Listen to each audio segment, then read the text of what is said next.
I'm Brett, And I'm Alice. and we are the Prosecutors.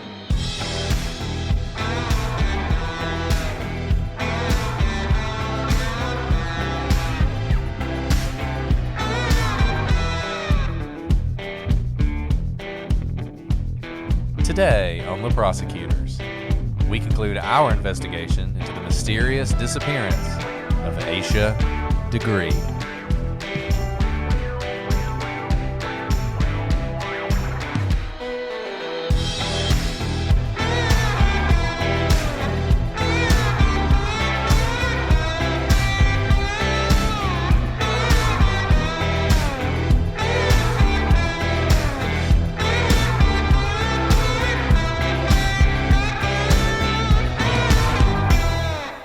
Hello, everybody, and welcome to this episode of The Prosecutors. I'm Brett, and I'm joined, as always, with my insightful co-host, Alice. Thank you, Brett. I tried to see things. Funny story. You're I had. always full of insights, Alice. Thank you. But funny story because I actually have terrible eyesight. So, maybe the unlikely insightful one where sight is elusive. It's more your mental abilities than your abilities to actually see. I think that I'm looking for here, but whatever, Alice. Everybody knows you're perfect in every way. Oh, I'm certainly not. But thanks for pretending. It's so good to be back with you. I really do. No matter what happens during the workday, which is typically, crazy, it's always good to sit down and talk about mysteries and really sad cases with you. I know. You would think that all these horrible, terrible things we talk about wouldn't be so enjoyable to discuss, but they are. They're really sort of the highlight of my day, always. I don't know what that says about me. I guess same with our listeners. Thanks for That's a good point. de-stressing with us, guys. Yeah.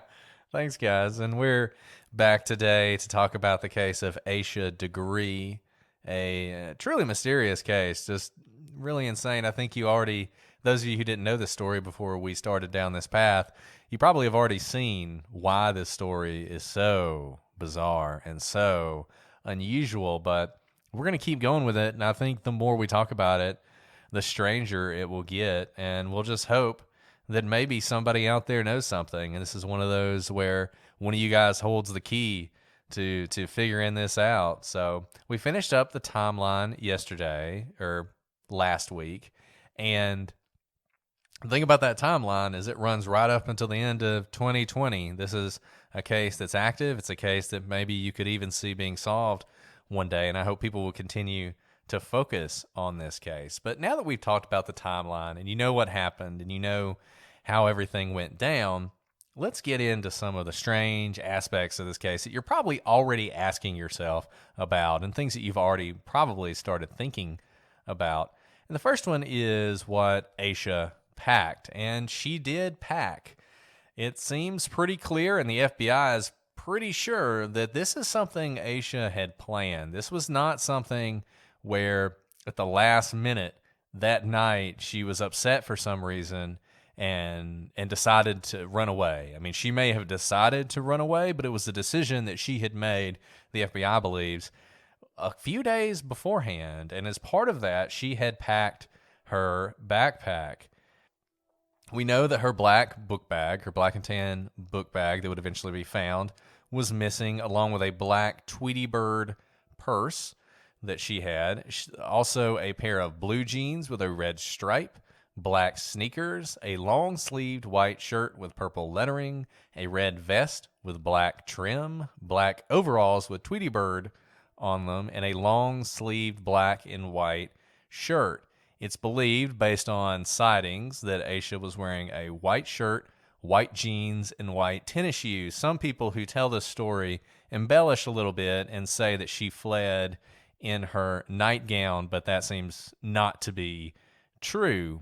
What actually seems as though it happened was when her brother, O'Brien, is hearing her get up, one thing she's doing is she's changing clothes. She's changing into this white shirt, these jeans, and the tennis shoes, grabbing her backpack that's already been packed, and heading out. Brett, one thing that really strikes me here is that we know that she slept over at her cousin's house the night before. So my first thought was, is it possible that she didn't pack and this was just left over from her sleepover? And I think that's unlikely because if you look at the clothing items that she packs, she kind of has. She has definitely more than one outfit. She has about two outfits. So for multiple days, she has blue jeans and overalls. So those are, you can't wear them at the same time. She has two shirts. And that just leads me to believe that this was not for the sleepover because I understand that her cousin lives close by. They're very close and their families are close. But here we have packing for more than one day. It's not just to go for the day. It's to go maybe for several days. And one thing that we mentioned before, but I didn't mention then, is she didn't pack any food. She packed some candy, or she had some of the candy that she had been given for Valentine's Day as part of her basketball team, but she didn't pack a bunch of food. So, trying to imagine what she's thinking and what she's doing, if you think that she thought she was going to go off and sort of, live in the woods and be raised by wolves or something, she didn't take food with her. And you would think she would know to take food, even if it was the kind of things a kid might pack. So like donuts or, crackers, or I don't actually know what kids would pack, but there's none of that. There's some candy, and then there's these clothes. Right. I think that's very the fact that she's leaving for that long but not taking food may suggest that she planned to leave for more than a couple of days, but she didn't plan to be without shelter or food. Right. I think that's the way I read this. I read it as she was going somewhere where people would be, and it would be people who would have, they're not going to have clothes for her. She needs to bring her own clothes, but they're going to have things like food. And just looking, and once again, I mean, this is a 9.5-year-old girl here, so you're trying to think like a 9-year-old, which isn't easy. Maybe my little girl's way too young. Maybe some of you who have 9, 10-year-olds would love to hear your insights on this and what you think was sort of going through her head based on your own experience with your children, just because it's difficult to figure it out. But I think a 9.5-year-old, while still a child and still thinking like a child, is rational enough that she could make sort of this decision. I'm going to pack some clothes I'm going to need. I'm going to need a change of clothes. But if she were going somewhere where she would need food, I think she would have packed some food. I mean, just an anecdote, and it's very different from a 9.5-year-old, but my 3.5-year-old, every time we leave the house, this is true. He asks me, Mom, did you pack snacks? Every single time we leave. And I'm talking, we're going for a walk to like down the street. And he's like, Mom, did you pack snacks? It's like the most important thing to him. Now, it might just be because he's 3, he's a boy. I don't know. But even at 3.5, that's he would be more likely to grab a snack than he would be to grab a jacket, for sure. And one other thing is that she changes. So this is, I don't think, a situation where it was emotional, that for whatever reason she was angry or sad, or necessarily even sleepwalking, because she gets up and changes into a coordinated outfit. White shirt, white jeans, white shoes, they all match. That's a nice outfit, right? She had some forethought into what she would put on, and she probably had to lay it out because she probably did not want to wake up her brother. It was probably laid out for her to have easy access to so she could pull it on in the dark. And so that leads me to believe that she thought about what she was going to wear. She wanted to look nice as well, and she didn't think about the weather, or that she wanted to look nice no matter what. The weather didn't factor into her dressing, because wearing all white on a rainy, muddy night, I mean, you would expect it to get dirty very quickly. The next unusual aspect is the locked doors. All of the doors to the house were found locked. Asha kept her house key in the book bag, and because of her parents' jobs, Asha and her brother regularly let themselves into the house, say after school, and so she had a key to her house. So if she left from a door, she could lock it back up. Now, we don't know if she left from a door. I think that's very likely because she is She is pretty small. It would be quite a drop if she climbed from a window, but she thought to lock the door. And now she does sound like a responsible kid, a responsible 9-year old. Her parents trusted her and her brother to let themselves in after school, and she knew that locking the door was something important. So she sounds like a girl who has sense and who understands kind of the basics of safety and security. So again, this is not just some kid who wandered out of their house. She knew to lock the doors behind her. Yeah, I think this is important for a couple reasons, and I think you've put your finger on it. Number one, and you mentioned sleepwalking earlier when you talked about what Aisha had packed, and sleepwalking is a theory that some people have. I think it's completely debunked by the evidence.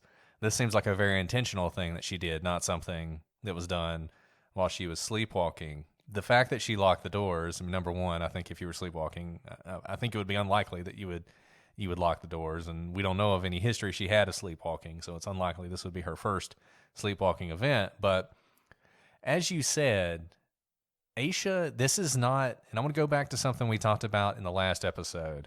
Aisha is often presented as this sort of sheltered, coddled girl who maybe was actually kind of young for her age. She was 9, but maybe she was even less mature than that. And I think this goes to the fact that that's not true. She was mature enough to deal with the fact that her parents worked and she was going to have to let herself in after school, and her and her brother were going to have to take care of themselves. I mean, that requires a certain level of maturity, even if it's a level of maturity that comes about by necessity, because there was no other choice in their family than for her to do that. So I think she is a responsible person.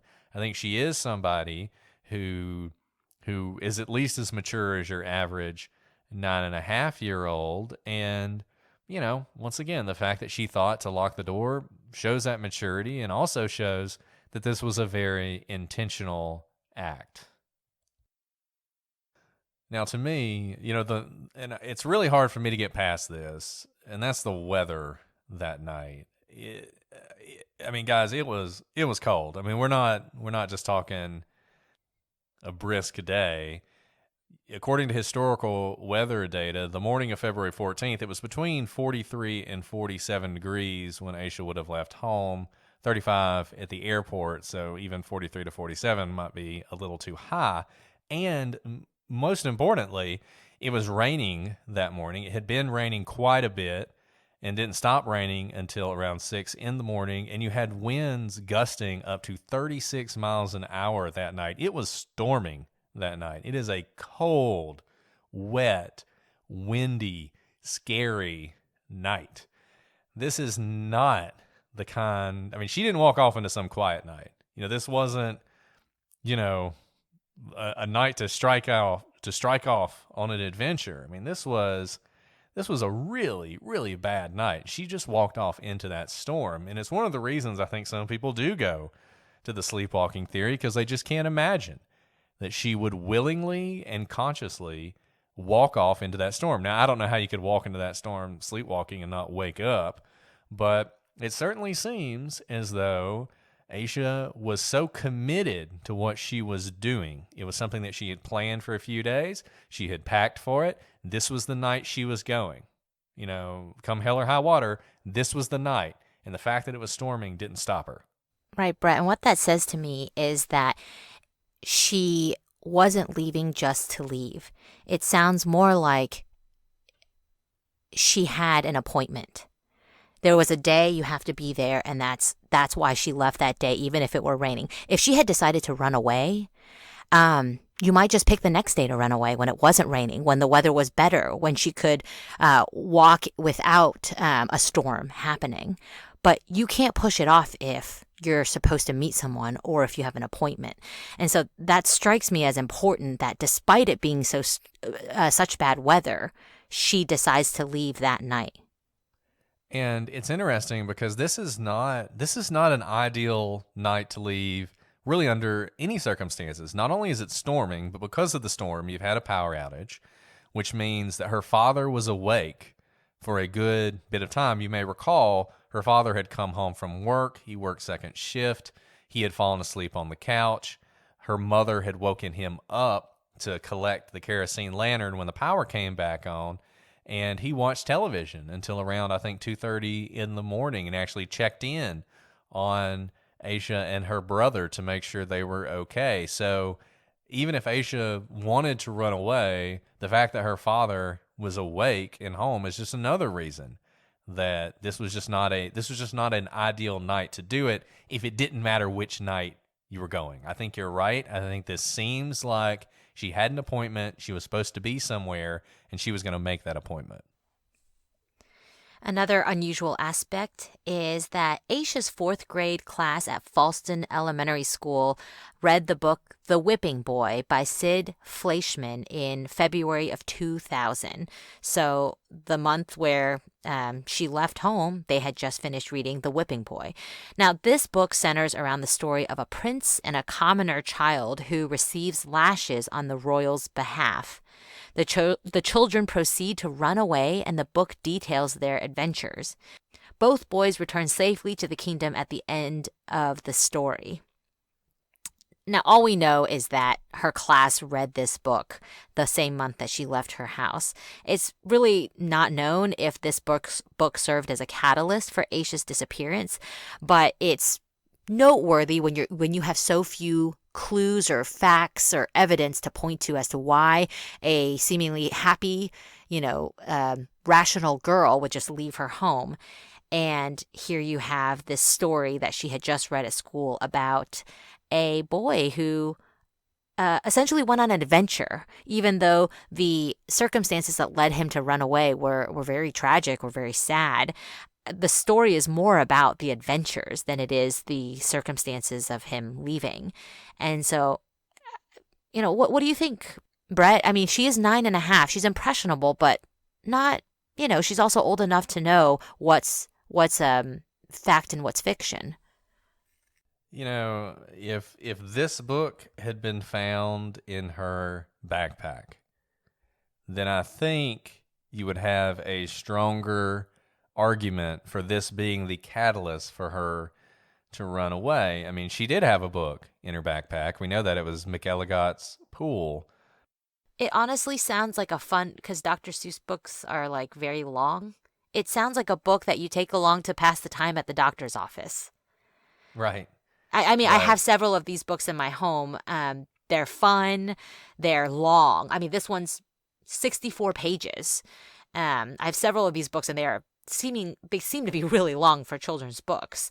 But I mean, just the plot off of Wikipedia is that it's a story about a boy named Marco who's fishing in like this trash-filled pond known as McElligott's Pool. And, someone laughs at him and says, "You're never going to catch anything in that trash-filled pond." And the main character is still hopeful, and he's like, "I'm going to catch a fish." So it's not about running away. It's about fishing. It's very strange. I mean, there's nothing, I guess it's maybe not strange. It's just maybe a book she liked, if it's even her book. But there doesn't seem to be anything in McElligott's Pool that's gonna answer this question. And as far as this other book, they read a book in school.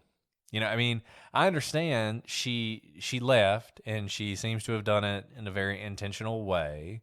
And you could imagine that she's going off on some adventure. That's how she sees it. But I think I'm going to go back to this idea that you've put your finger on, which I think is an important one, and I think we should dwell on. And that's that this day mattered. That it mattered that it was this day. And that doesn't really fit with the book, right? Because if she wanted to go off on an adventure, she could have waited and gone off on the adventure the next day or the night before.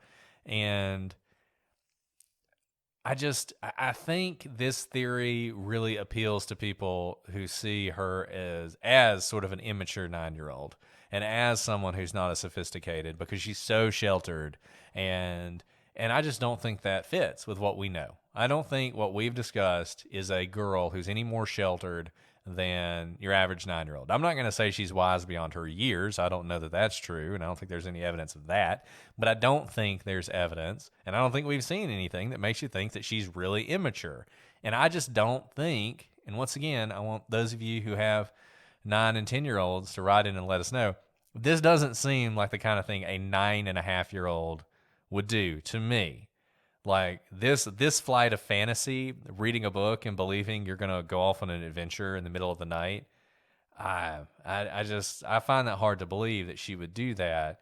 And so while I guess it's interesting that they were reading this book, I don't think this book's the catalyst. I don't think this is the answer to the mystery. And if anything, I mean, of course, we don't know what the lesson plan was, but I remember when you would read books in elementary school, even middle school, the way you dissect it literarily. I mean, you dig into every aspect of a novel or a coming of age story that by the end of reading the book for school purposes, it's not like a fun book or a plot that I dwell on. I'm like, oh, there's a simile, there's a metaphor, I get it. I think back to all the books I read, maybe a little bit older than Aisha, but like middle school, high school, and how I never enjoyed them because they were school assignments and we kind of just pounded in all the literary aspects of the book. And now, many years later, I think, wow, that was a classic. I'm so glad I read it, but I got nothing out of it that you should. I should reread it now just for pleasure. So, I'm pretty sure that her teacher did not dwell on the fact that if you run away, you can have all these magical adventures and no responsibilities and nothing bad can come of it. I'm sure if anything, the teacher would say, now this is probably a hyperbole, of dealing with your issues or whatnot. Yeah, it almost seems like, an urban legend. I feel like there are urban legends about kids reading a book and thinking, they're going to see SpongeBob at the bottom of the ocean, and so they walk into the ocean and drown themselves or whatever. I think that actually is an urban legend, and that's what it feels like to me. Not reality. I think you're right. Most of the stuff you're assigned in school, even if you do enjoy it, it's an assignment, and that automatically makes it less enjoyable. So yeah, I don't really think this is I don't think this is much of a clue, even though it's always brought up and it's always discussed every time Aisha's disappearance comes up. One thing you mentioned, and I'm going to keep coming back to it because I think it's important. You talked about how this is an appointment, and another unusual thing that we talked about a little bit when we talked about the timeline that made me think of is the fact that you have Aisha at some point. I think this also cuts against this being some sort of sleepwalking. At some point, there is someone who sees her, a trucker, who attempts to stop and help her, and Aisha runs away. So she actively avoids this person. I think it's possible that she just, even though she's doing this, there's still stranger danger. And so even if she's out in the middle of nowhere, I mean, imagine that she was sleepwalking and she sleepwalks for a mile and then she wakes up and she's in the middle of nowhere and she sees a trucker. If it were me, I think I would run to someone. I would want help from basically anybody that I could get help from. But she doesn't do that. She runs away. And in fact, she runs into the woods, which once again, the weird thing about this case, Aisha is often described as sort of a shy, retiring girl, a girl who's afraid of dogs, a girl who's afraid of storms. And you have her in a storm. Not only is she in a storm, she's running into the woods at night, in the dark, in a storm. Just whatever it is propelling her to do this has to just be incredibly powerful. To the point that it's difficult for me to even imagine what could inspire a 9-year-old with that kind of ferocity. Certainly not the whipping boy. I don't think the whipping boy could inspire her to do that. And I feel like we mentioned Maura Murray at some point in every case, but it kind of goes back to the Maura Murray thing. And if you could figure out why did she go? you could figure out the case. And I feel like it's the same thing here. Maybe that's not, a great revelation or anything, but I feel like if we could figure out why she was doing this, so many of our questions would have an answer. Absolutely. Especially because all, everything she's done, the days leading up to her disappearance have been dissected, and really nothing jumps out about her that makes her leaving make sense. She's not an irresponsible girl. She's not an angry girl. She's not hyperactive. She's not, prone to run away from home. And so you have to reach outside the typical explanations. And I think one clue that we may have to what she was doing, though even this doesn't make sense, is the photo of the other girl, the photo that was found in the shed where Asha sought shelter. As we said before, this photo, this girl has never been identified. It was found along with some of her items in this shed, including some candy wrappers that came from the candy that she had received as part of her basketball team for Valentine's Day. And honestly, the photo bears an uncanny resemblance to Aisha. Personally, I think it's very clear that this is a school photo. No one knows how she got this photo, but I think, and as we get into theories, I think this is gonna, we're gonna flesh this out some more. I think that this photo is really a key to explaining this case. I think it's part of what inspired her to do this, though. Once again, imagine that the story is she was going to meet this girl, and that's why she went off on this trip. Still doesn't really make sense. Why are you doing this in at 2 o'clock in the morning on a stormy day?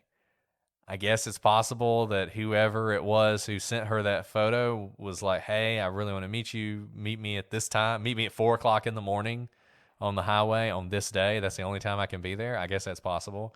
And maybe a 9-year-old would fall for something like that. But I do think that photo, whatever the story is behind it, it has a lot to do with this case. Yeah, Brett, and I don't know which way it cuts, right? If it's that she has a secret pen pal or who she thinks is a pen pal, why would she hide it from her friends and family, or her brother? What about the first interaction would cause her to keep this secret, especially if she just looks like another girl who looks a lot like Aisha? There's nothing to hide. It's just another girl. So I've tried to think outside the box and think, is it that she wants to be a hero, and she somehow thinks that this girl is missing, and there's been a cry for help of other girls who are like her, who can think like her, and she can go help solve the mystery of what happened to this girl? I mean, that's based off of nothing. I'm just trying to think, why would no one in her life know about this girl? No, I think it's worthwhile to think through that stuff. I mean, what would be the reason? There is no good reason to hide her existence. Now, the one thing I'll say, and I've said this several times, this is a case that doesn't have a lot of information. It hasn't been as covered. It's been covered a lot lately, but for the most part, it's been rehashing sort of the same things we know. A lot of this information comes from an interview that was given by her parents, but we don't have a lot of primary sources here. So maybe in addition to not, really being able to spend much time on the computer and limited what she could watch on television, maybe her parents didn't want her talking to kids who didn't go to school with her. I guess that's a possibility. And so, whoever did this or whoever was involved with this could have used that to their advantage and said, "Hey, I know you're not supposed to be talking to people, but you're really cool, and I want to get to know you. Here's a photo, right? Let's keep this a secret between us, and that way we can be friends. It can be secret friends." I mean, who knows, right? I mean, it is all speculation. I think you make a really good point, though. It's difficult for me to come up with a reason why you would need to keep that a secret. A lot of times when people are grooming kids, it's because they convince them that, they're in love with them. And so don't tell your parents, they won't let us be together or whatever, that kind of thing. That obviously isn't happening here. So that's a great question. And it's not one that I have a very good answer to. And, if it is one of those instances where someone approaches her and says, don't how would she first get in contact? That just boggles my mind. Usually your parents are around, you're at school. Would it be another kid who gave her the photo and said, like, this person really wants to be your friend? But as far as we know, as if they're telling the truth, none of the kids at the school know who this girl is. So, seemingly none of them are complicit in that sort of a scheme. So where would she even be in contact with someone who would hand this picture to her? Because here's the thing. I don't think this girl is real in the sense that it's really a photo of someone, but I don't think that girl is who was communicating with her if in fact she was communicating with someone. And I would love to know. I am sure the FBI conducted an investigation and discussed. I know the FBI conducted an investigation, and I'm sure they discussed with her classmates. I'm sure they interviewed the kids. Always a delicate process, but it would be really interesting to know what they did say, whether they had any insight into this or not. The FBI, as they often are, has been pretty close hold on this case.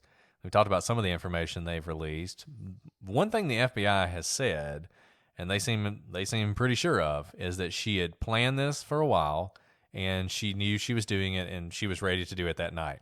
Whether that's based on something they learned from talking to some of the kids or just the facts of the case, I don't know. And unless they release more information, we may not know that. So, Brett, these are the few facts that we have.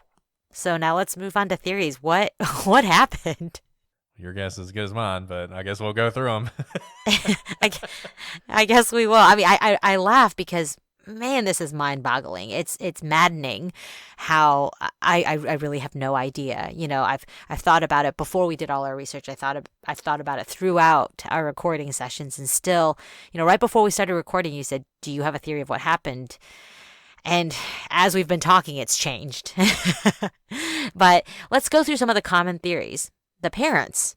In a case like this, you have to consider that the parents may have been involved.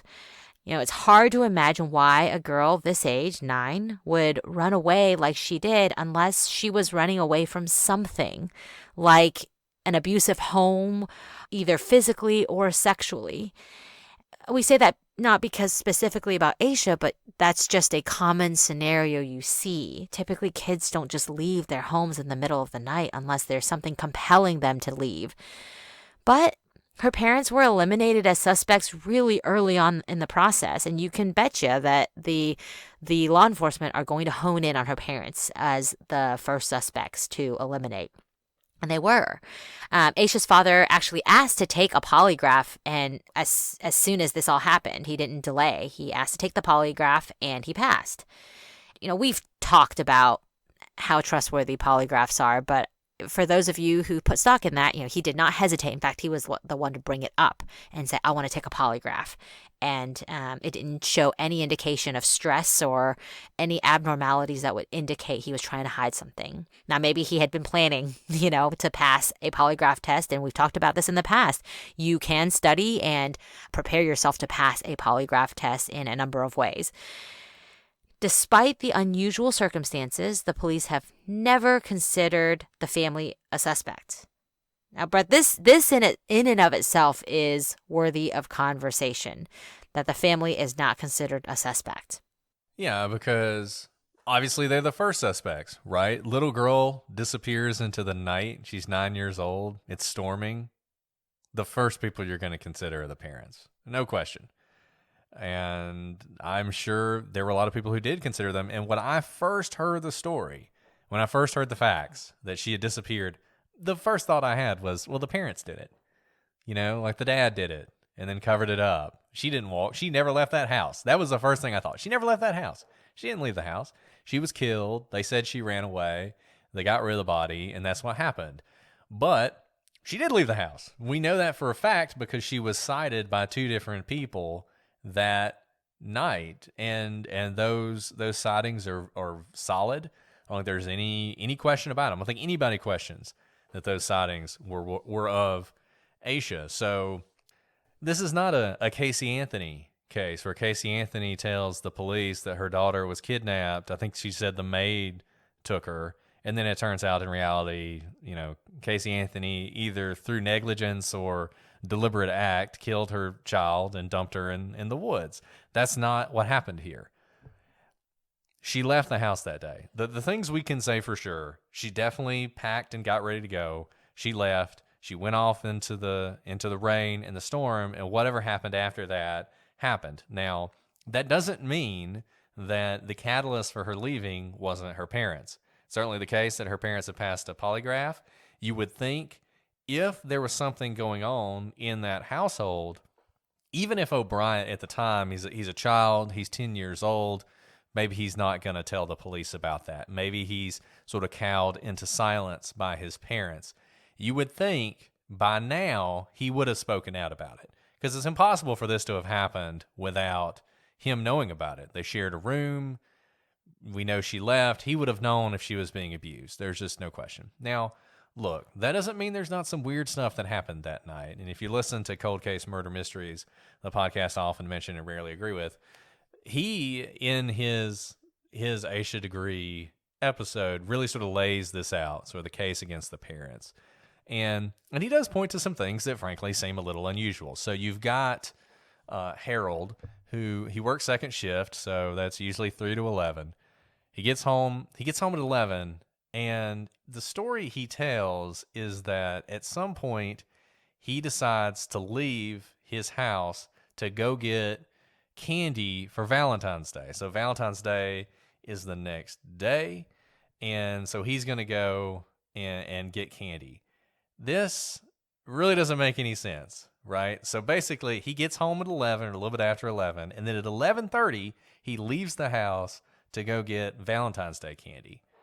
I don't know. I know it's February 13th. I know Valentine's Day is the next day. Personally, I would not drive out into a storm when the power's off in my house to buy Valentine's Day candy. I don't even know where you would go. Yeah, but that I didn't say anything when we went through the timeline, and I think I said, he left at 11:30 to get candy, and I thought, huh, okay, that's weird. Yeah, it's weird.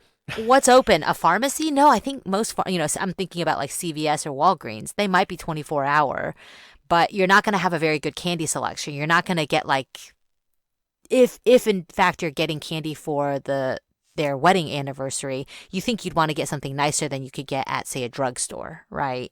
So it just seems like a strange, like you needed candy that bad. It's not like it's Halloween. You have to have candy. People are coming over to trick or treat, and still you'd have all day the next day. So it does seem like a strange time to go get candy. And so the theory, by the way, just if you buy into this, that the parents were involved, the theory is essentially that Asha left much earlier than we're told. So she didn't leave at 2:30 in the morning. She left at like 10, right? So shortly after she's put to bed, she leaves. And her parents realize that and basically spend the rest of the night looking for her until they have to report her missing the next day. And so when Harold leaves to get Valentine's Day candy, he's actually going out to try and find her. That's what he's actually doing. That's sort of one of the theories, and that's just the excuse he came up with in case somebody saw him driving around. He would have a reason.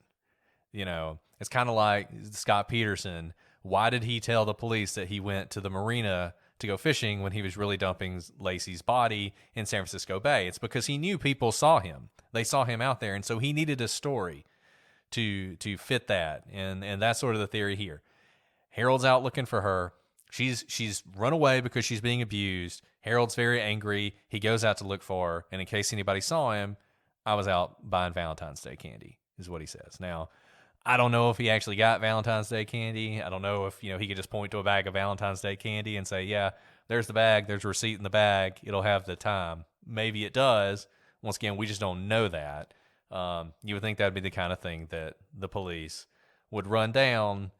But in any event, it's part of the theory. The second thing that people point to as unusual that's a part of this story. So he comes back around whenever he gets back, and he falls asleep on the couch. Is Valentine's Day supposed to be a school day, right? Because it'll be Monday. So, one thing I could think in defense of him is that he went out not to buy Valentine's candy specifically, but Valentine's, like for the kids to bring to school. That might warrant leaving at night because you need it first thing in the morning to take to school. But that in that case, it's usually not just candy. There's like the Valentine's that you have to sign and, make out to each of your friends and then put the little candy in the card. And I have not heard that he went out to buy Valentine's. I heard he went to buy candy. So that's a really good thought that he went out to get Valentine's for the kids. I will say, and I'm not entirely sure where this information comes to, but there's a really good podcast called Riddle Me That did an episode on Asha Degree. And in that episode, the host actually talks about the fact that Valentine's Day wasn't a big deal for the kids and that the kids weren't exchanging any kind of cards that year.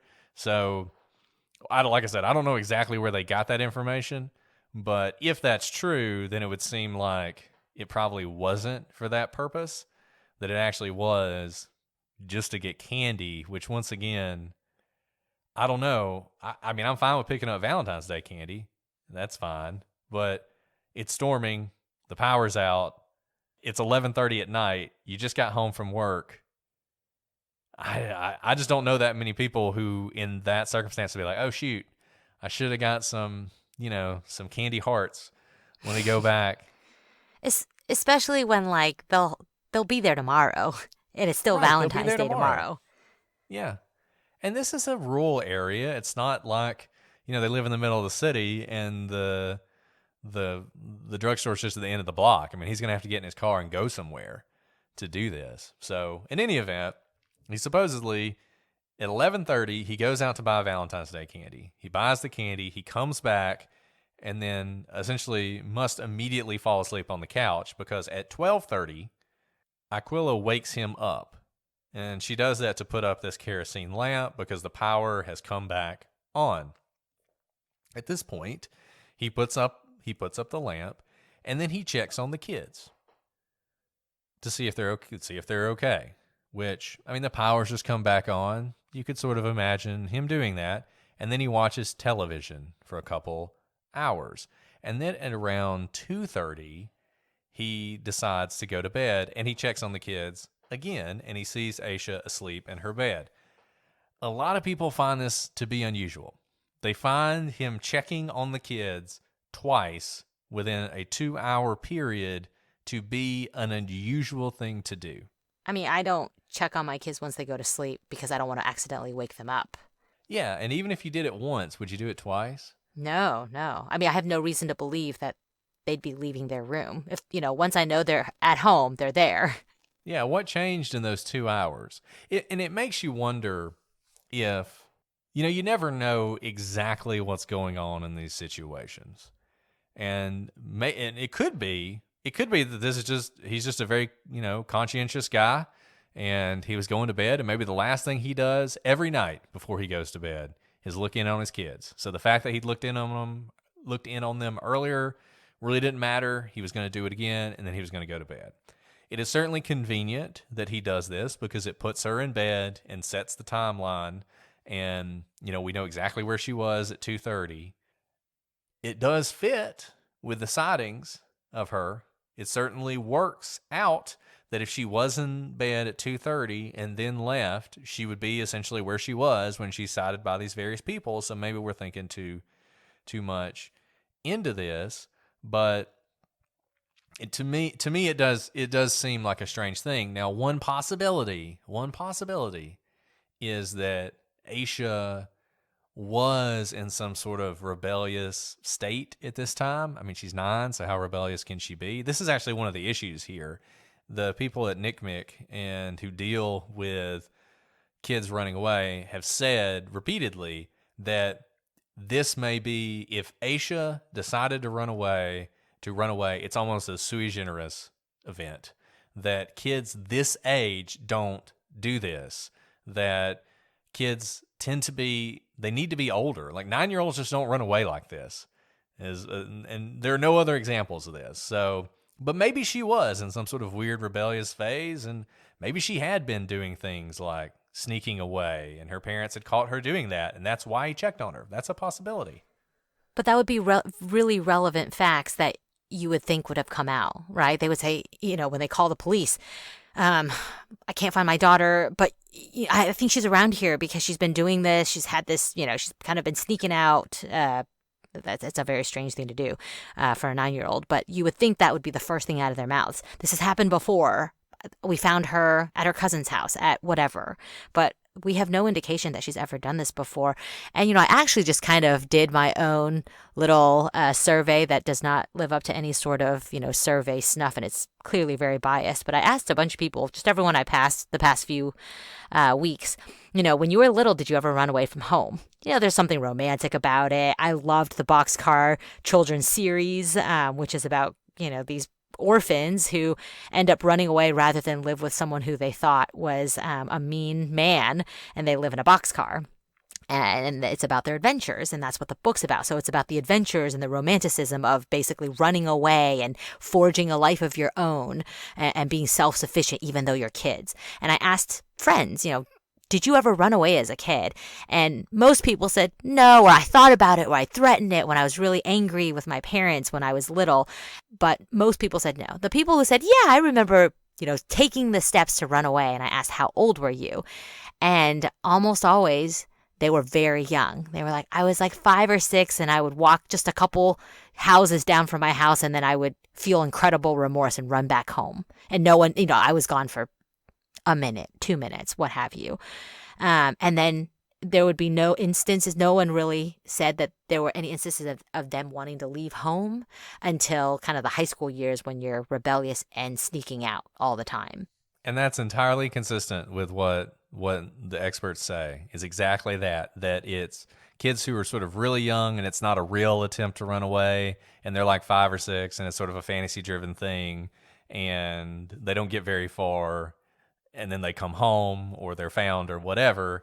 And then when they get a little bit older, they don't do that because they have sort of a better understanding of the world, but not to the point where they have sort of the gumption to actually run away. And it doesn't happen again until they get 12, 13, 14, 15. So yeah, she falls right into, obviously there's always exceptions, but she really falls into the category where you don't see this happening, that she's not running away. Right. And the last thing I'll say on this parents thing that some people point to, when the backpack was found, it was wrapped in a trash bag, and buried. And there are people who say that that's the kind of thing someone who knows and cares about the victim would do, because it's an attempt to preserve that piece of her. And usually when you see stuff like that, it is someone like the parents. If you find the body of a child that's wrapped lovingly in a blanket, the parents did it, and so there are some people who say that that's an example of that, and that should lead you to have some suspicion that maybe the parents were involved. I'm not convinced that the plastic bag, the trash bags for the backpack necessarily fit into wrapping your child lovingly in a blanket after you've murdered them. The trash bag actually really confuses me. There are a lot of ways to just throw a backpack away or burn it or dispose of it in a way that would never risk detection. You might think people see a trash bag and they'll never open it, but it's still there and is preserved for you to find with things in it, right? It makes more sense to empty it if you're going to not get rid of the backpack. So the whole trash bag with the backpack thing actually really confuses me. Yeah, the trash bag thing is weird. There's some people who think it was meant to be found, that maybe it was even buried. When they realized that this construction was going to happen, they buried it so that it would be found. Problem with that is, if the guy had just been like trash and thrown it away, it wouldn't have been found. So I don't know that I buy that. I don't understand why you bury the backpack separately from Asha. I mean, presumably the theory would be you bury the body, you bury the trash bag, and that's just how you decided to get rid of the evidence. You're going to bury it all. I don't know why you wouldn't bury it all together. I don't know why you would dig 2 separate holes to throw the stuff in. But more importantly, I don't know why you would do that. Like you said, just drive to Raleigh and throw it in a dumpster and it'll never be seen again. It's a very strange. That's one of those facts in this case that is very strange, and it's hard to put your finger on. Some people think it points to the parents. I tend to agree with you. I don't really think it does, and I gotta say I don't think the parents were involved in this. I think, is it possible that everything wasn't perfect in the Degree home? Certainly possible. I think the fact that, we said in the timeline that they really were a social family. They were around family. They spent a significant amount of time with family in the sense that their kids slept over. So, it's hard to hide things when you're spending so much time together with family members. They were at church. They have basketball teams. They stay and watch basketball games. This is not a reclusive family. They are very much in connection with family and community. And for no detection of any sort of abuse when they are that in touch with their community, I think would be very difficult. So I agree. I tend to agree with you that I don't think the family's involved here. Right. And even if the rest of the community might be in a position to turn a blind eye to abuse, which certainly happens, you would think once Aisha went missing, people would start talking. Even if they weren't talking before, even if it was kind of that's their business, stay away from that. Once she went missing, you would think people would talk. And I've never seen anything. I've never seen any indication that her family was anything other than a loving family, love these kids, were doing everything they could to take care of these kids. Like I said, O'Brien would know. He would know. There's no way this was happening. He was 10 years old, 10 and a half years old. He was a little bit more than a year older than her. There's just no way that he would not know what was going on. And even if he kept it a secret at the time, I think he would have said something by now. And that hasn't happened. So in my view, I don't think the parents are involved. These, things that may seem unusual probably aren't. And I think we can put that aside. So a couple other theories. We've already talked about sleepwalking. I don't think sleepwalking holds water. I know some of you guys are going to write in and tell us all your crazy sleepwalking stories about how you sleptwalk for miles down the road in a storm. I'm sure it happens. There's no evidence that Aisha suffered from that. Once again, the FBI thinks this was a planned thing, planned several days in advance. She locked the door behind her. She reacted to people. She ran into the woods when someone saw her. She took shelter in this shack. It just, nothing about this feels like sleepwalking. So while it's an interesting theory and it's a creative theory, and while it answers a lot of the questions, like why in the world would she do this when she wasn't really thinking, it was all unconscious, I don't think it actually stands up to much scrutiny. There are, however, some people in the area who do bear scrutiny. My grandfather, before he passed away, would have described the Johnson brothers as not worth killing. I think my mom would describe them the same way. I'll tell you a little bit about them. In September 2003, Danny Ray Johnson abducted an 11-year-old girl from a tractor pull held in Bellwood, which is about 20 minutes from Shelby, where Aisha was from, raped her and left her tied to a tree naked in the woods. To make matters even better, his brother, Herbert, is also a convicted rapist, was apparently somehow working security at the tractor pull that day and probably had something to do with it. Both men are considered or have been considered suspects. They've both been interviewed by the police. At this time, there's not enough evidence to tie them to this case. But I think this, and we're going to talk about somebody else here in a second, this just serves to remind you how many awful, terrible people are living around you at any particular time. And certainly, I'm sure Shelby, North Carolina is a wonderful place, but there were bad people around. And you talk about what happened to Aisha, there are a couple possibilities. One is, that she was groomed, and we're going to talk about that a little bit more. But the other is that this was a crime of opportunity. And you might be asking yourself, were, Danny Ray and Herbert really awake at 4:30 in the morning? Maybe they were.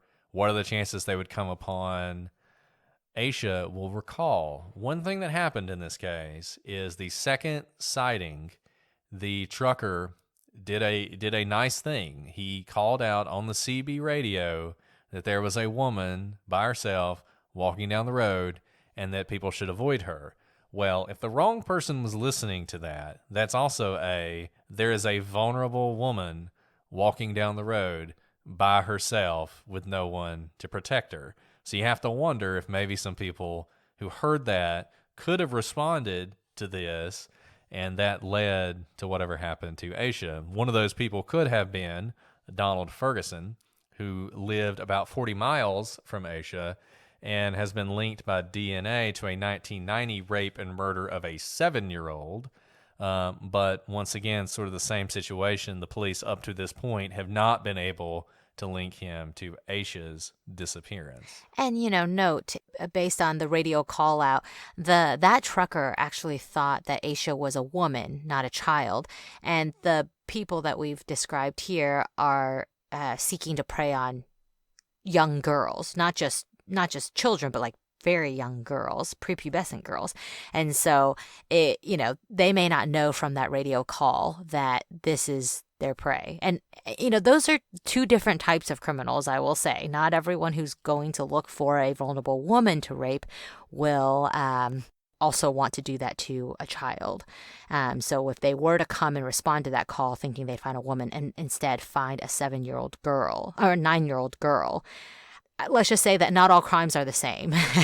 And so just because they hear that call, they may not be child rapists. But I think you make a really good point that there are people around the area, and this is when you have no suspects, you have to look around and see if maybe there are other crimes that can help point to yours. And so there's nothing, as you've said, Brett, that link these 3 men to Asha, except that other girls were victims of their crimes, and we have no idea what happened to Asha. Another theory is, remember, this is right before Valentine's Day, and it's also coincides with her parents' anniversary. One theory is that someone who knew Asha and her family manipulated Asha into believing that he would help her buy an anniversary or Valentine's Day present for her parents. This is similar to the Amy Mihaljevic kidnapping that James Renner wrote about in one of his just excellent true crime books.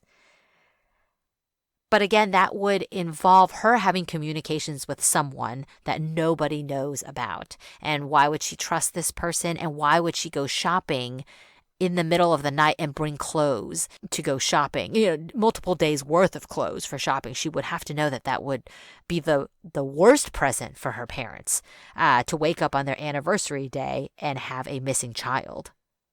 Yeah, I think the clothes kind of defeat this theory. I mean, it's a good theory because you could imagine they go to church on Sunday, and you could imagine if there was somebody, just imagine there's somebody in their church who is preying on her, and they say to her, have you bought anything for your parents yet for the anniversary? And she says no, and they're like, I can't believe that. I thought you would be better than that.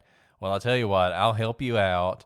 I can't, I'm not available. I can work this afternoon, but meet me at 3:30 in the morning on the road, and we'll go get something, right? I mean, you could imagine that, and it would explain a lot of things, but it does not explain the clothes in the backpack. The clothes in the backpack make it seem like she was going somewhere, and she was going somewhere for a while. I mean, I like the theory. It's an interesting theory. It makes use of the fact that this happened on Valentine's Day and the anniversary. It kind of seems like those dates are unrelated to this. And I say that one thing that's strange about this, though, it is weird that she would do this on her parents' anniversary. So even if she thought she was going off to spend a couple days with her friend or to go on an adventure or whatever, it is strange that she would, of all times, decide to do that on her parents' anniversary. But Brett, as a kid, did you know when your parents' anniversary was? This is an honest question. I don't think I knew the day of my parents' anniversary, and that might just be a commentary on my family dynamic, and maybe I wasn't a very good child, but I generally knew it was in September, but I didn't know the day of it. I knew the day, but it wasn't important to me. Like I knew the day because it's very close to my birthday. So I knew the day, and I knew, for instance, my due date was their anniversary, and I was born early. So, so I knew that, right? If it hadn't been for that, would I necessarily know it? I don't know. Was it an important day to me? It was not. It wasn't something that I, as a child, celebrated or thought much of, probably because I was a selfish little kid. But I think that's so maybe important you're that you right. said right there is that even though you knew it, it wasn't important for you, and that doesn't mean you're selfish. I think all children are egocentric. Like, what does it mean for me? You're not the one getting to go out for a fancy dinner with your parents. They probably celebrated themselves, right? Without you. Right. Right. That's a good point. So maybe it never crossed her mind. It just what Valentine's Day wasn't important to her. She wasn't really, they weren't trading cards with people. It wasn't an important day for her. And the anniversary thing was just something she didn't think about. That's certainly possible. So I think our last theory that we're going to talk about today is that this is an example of pre-internet grooming. We think of grooming as something that is done online, sort of, to catch a predator type stuff that you see a lot, but there were child predators out there before the internet came along. And it is possible, and we talked about this sort of throughout this story, that someone lured Asha out of her home, possibly, maybe even probably, with the picture of the girl, using that as bait. It's possible that they were communicating over the computer at school. It's 2000. I'm sure Asha's school had computers. I know, I already graduated from high school by this point, but I remember in high school, we had computers that were connected to the internet in high school.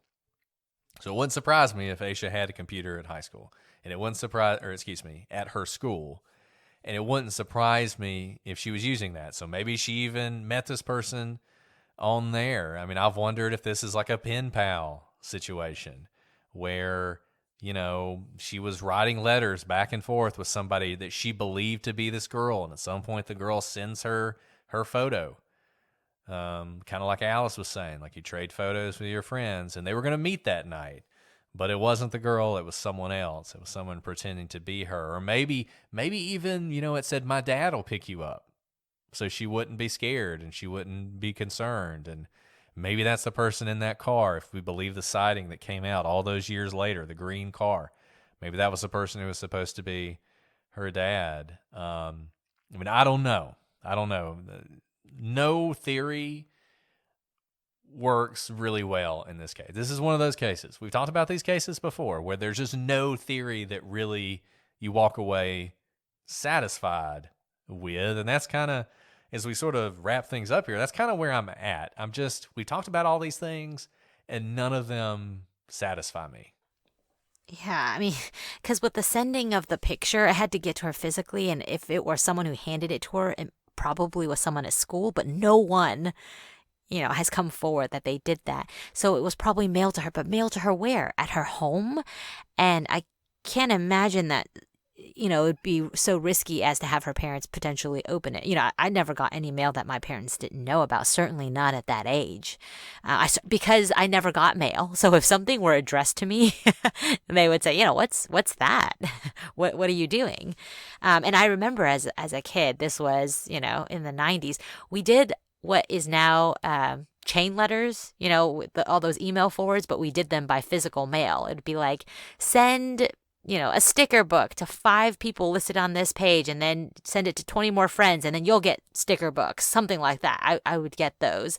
That's basically the only handwritten mail. But I remember my mom would always say, what did you get there? And like, watch me open it up, because I didn't know back then that there were predators, but she knew. And so I didn't open mail by myself, certainly if it was not hand addressed to me. And, we did something. There's a great book, those of you guys who like horror novels. There's a great horror novel called Pen Pal. If you haven't read it, check it out. It's really creepy. And it's about something that we used to do, and I can't believe we did it back in the 80s and 90s.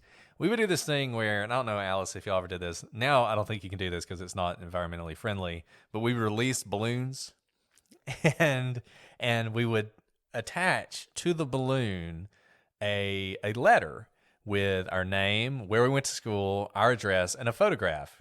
And you would release the balloon. And the idea was that whoever found the balloon was supposed to write you a letter back.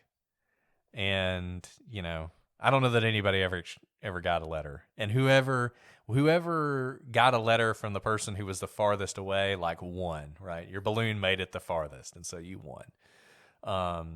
And that's something we used to do. And now thinking about that seems like such a good way to to have some predator identify you and stalk you. But yeah, I don't know. It's a good question. It's hard to imagine that her parents would not monitor what she was getting in the mail. They were pretty conscientious parents. They were paying attention. Now, look, they're latchkey kids. So it is possible that she could get home. She gets home before her parents, check the mail, get some letter from whoever, and just hide it and never let her parents know that she had received anything in the mail. That is a possibility. Like you said, very risky proposition for whoever did this, though she got that photograph from somewhere. I mean, she got it from somewhere. We don't know where. It obviously was important enough for her to carry with her on this night and to have out when she's waiting in that shed, either seeking shelter or waiting on someone. So she got it from somewhere. I don't know where, but it seems possible at least that she could have gotten it from someone who was posing as that girl. Yeah, so those are the most common theories that are circulating out there, but like you said, Brett, none of them really satisfy me. So I guess there's nothing left to do but talk about what we think happened. Well, I don't know what happened. The thing that's crazy about this case, and I'm really looking forward to people's thoughts. Sometimes this might be one of those where somebody's going to write in and there's a really obvious answer that we've just completely not thought about. But what seems clear to me is this was very intentional on her part. She had a plan. This was the day this was happening. It seems as though she almost had an appointment, and she was going to make that appointment come hell or high water, come rain, storms, winds. She was going to be there where she needed to be that very early morning. I don't know why she left her home that day, and I don't know where she was going. I tend to think, I'll say this, I don't think this was a random act. I don't think that she had headed off for some reason and a predator found her either by chance or by hearing that CB call and showing up thinking they're going to find a woman and actually finding a girl. I don't think that happened. I think she left that night because she had an appointment with a person who killed her. And she didn't know that at the time, but she was going to meet that person, and that person is the person who's responsible for her death. Yeah, Brett. I think she left of her own volition. What I don't have answers for is why she left, but I think it had to be that day that she had an appointment, whether it was to go to an event, like maybe she was supposed to go to I don't know how she was going to walk to any sort of event, like a fair or whatnot, because there was no such event in town. But I think she had to leave February 13th or the morning of February 14th, and she thought someone was waiting for her.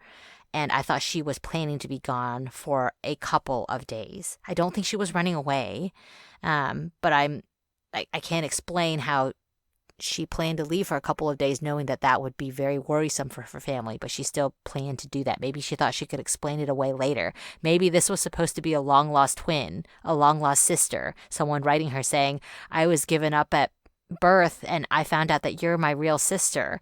And maybe she thinks she's doing something good for her family. Maybe she thinks she's bringing back, someone like a long lost sister. We've talked about how this girl looks like her.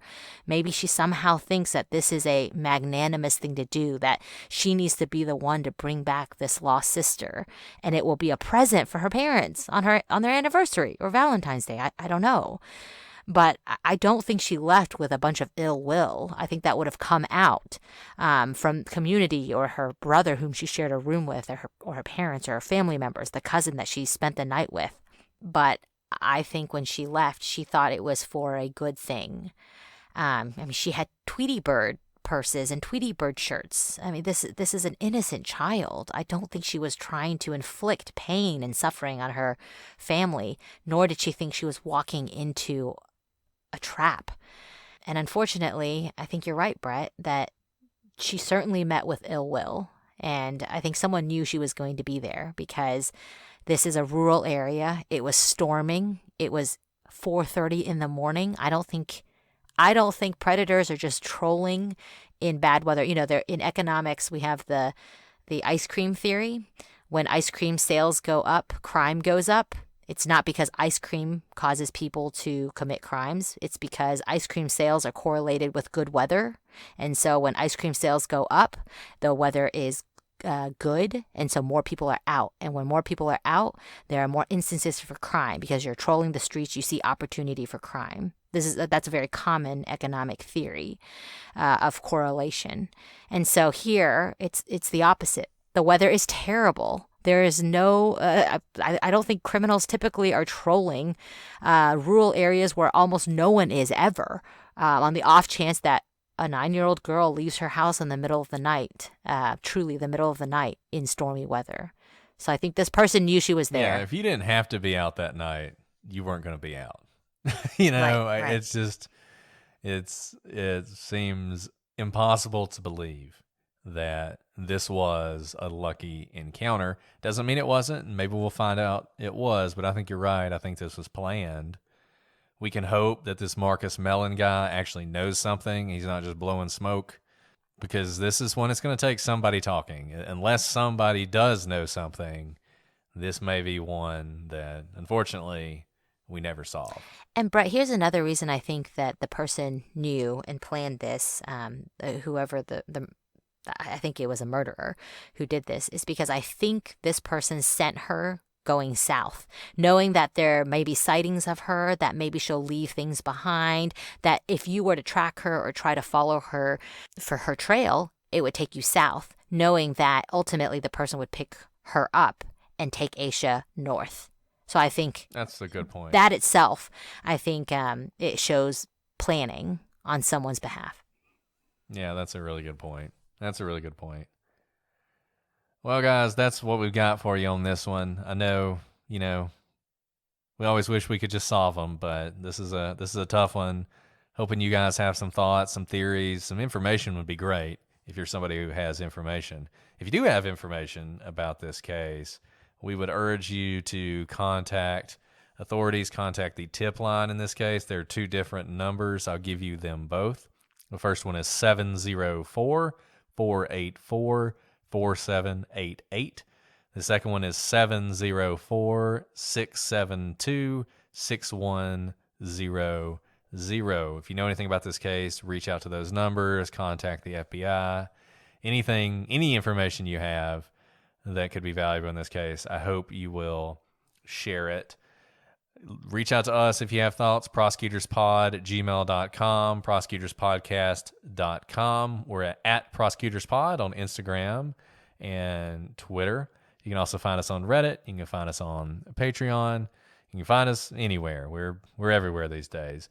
Just want to give another shout out to Jay Tiger Tail for all her good work on the timeline in this case. Also put together a good interactive map that we have linked to on our website. So if you want to sort of orient yourself to the different locations in this case, check that out as well. Well, Alice, I think that's all we've got for today. Do you have anything else you want to add? That's it. I just really hope that someone out there who remembers something, calls in a tip that can bring closure to the family. Absolutely. I do too.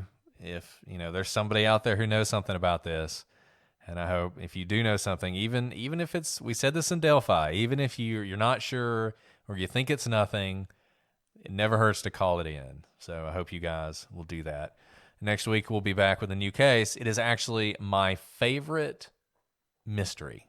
So this is my favorite case. I was working up our outline on it, and at some point I just had to stop because I just kept adding things, and we were going to be doing this case till the end of time, basically. So doing that next time. It's my favorite case. I can't wait to do it. Have no idea how many times, how many days we're going to be talking about this. Guys, But it's going to be long. It's going to be awesome. Brett it's bought going to me be a awesome. book and sent I it to did buy me her a via book. Kindle. This is going to be good, guys. It's a book I about did. the case. It's going to be awesome. It's going to be awesome. So I'm looking forward to talking about that one with you guys. But until then, I'm Brett, And I'm Alice. and we are the prosecutors.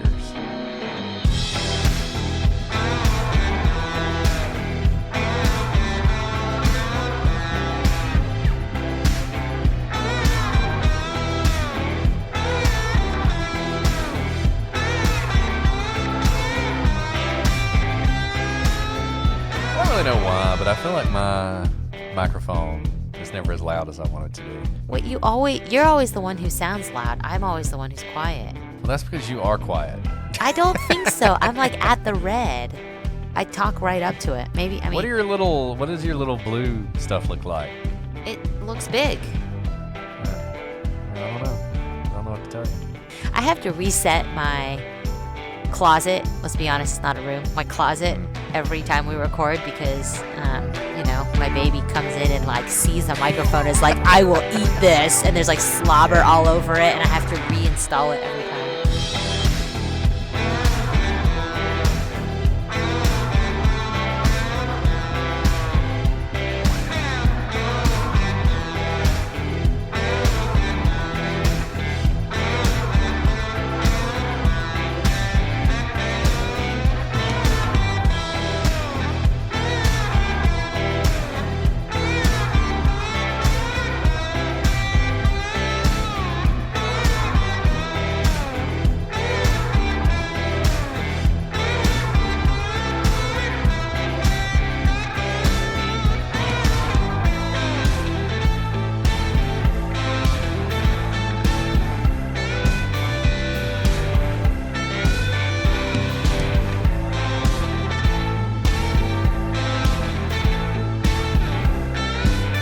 Maybe he's just a natural podcaster.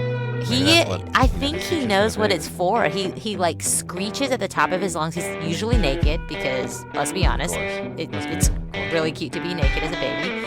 And then he grabs a microphone and then he just like French kisses it. Oh. It's very cute. It's very cute. But it's very annoying because it takes me like 15 minutes to reset up every time.